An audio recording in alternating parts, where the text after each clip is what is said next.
driving on Old Highway 40, just approaching Donner Pass.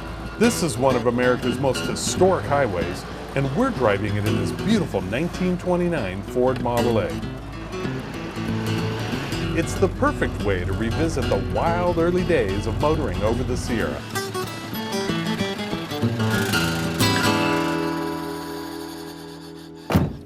When you drive up Donner Pass Road, the first thing that you notice is the magnificent scenery. You have the majestic mountain pass and the breathtaking views of Donner Lake. But more importantly, as you stop to get out and stretch your legs, you'll be walking on some of the most historically significant ground in the state, because for thousands of years, any traffic that came across the Sierra here, whether by foot, by rail, or by road, had to come through this narrow gap.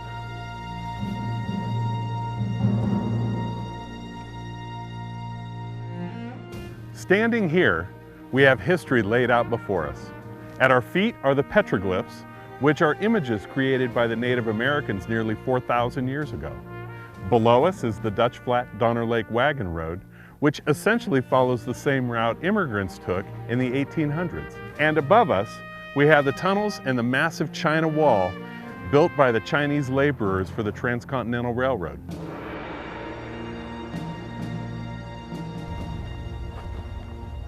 This old wagon road was originally constructed to service the railroad, but fell into disrepair.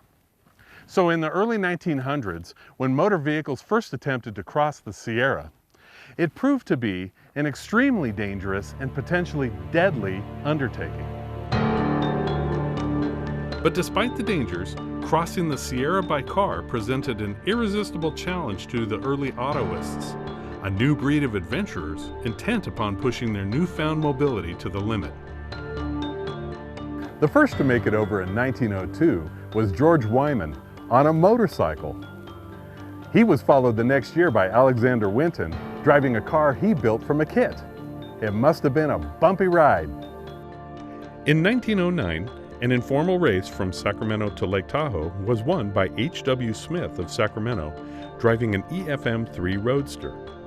The next year, the challenge was formalized in the Valvoline Sacramento to Tahoe race, which attracted a fanatical group of daredevils prepared to go to any lengths to secure the trophy. In June of 1911, George Starr and Arthur Foote of Grass Valley, together with 4 passengers, drove, hauled, and hoisted their Ford Model T Roadster through record snowpack, over swollen rivers, and seemingly impassable terrain to win the Tahoe Tavern Silver Cup race. As automobile ownership soared across the nation, there was growing interest in establishing a transcontinental highway. The route that became known as the Lincoln Highway was stitched together from stretches of road and track from New York's Times Square to Lincoln Park in San Francisco, crossing the Sierra Nevada at Donner Pass. The visionary behind the endeavor was auto racer and entrepreneur Carl G. Fisher, who convened the first meeting of the Lincoln Highway Association on July 1st, 1913. The automobile won't get anywhere until it has good roads to run on. The highway will stimulate, as nothing else could, the building of enduring highways everywhere that will mean much to American agriculture and commerce. Fisher's dream was to have the road completed by May 1st, 1915. He told potential investors, "Let's build it before we get too old to enjoy it." The proposed route was dedicated on October 31st, 1913, and celebrated with bonfires, fireworks, and parades in hundreds of cities in the 13 states along the line.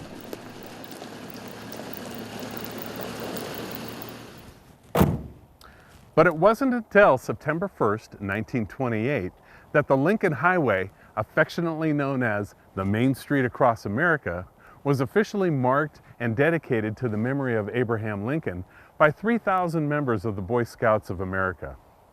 We can still find their markers on many highways across the country, including some sections of old road like this here at Big Bend. Car ownership was rapidly becoming part of the American dream, and road improvement became a priority everywhere. Just a few years after the Lincoln Highway was dedicated, it was replaced by US Highway 40, ushering in a new era of travel and tourism over Donner Pass. Undoubtedly, the most spectacular feature on Old Highway 40 is the Donner Memorial Bridge, referred to as the Rainbow Bridge.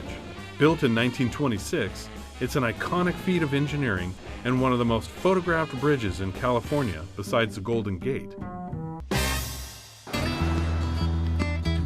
To cater to the needs of travelers along the route, small communities sprang up around motor courts, inns, and lodges. The growth of the skiing industry meant that mountain roads were now kept open year-round, and for the next 30 years or so, these businesses flourished. But just as quickly as it arrived, this new way of life would soon be bypassed by progress.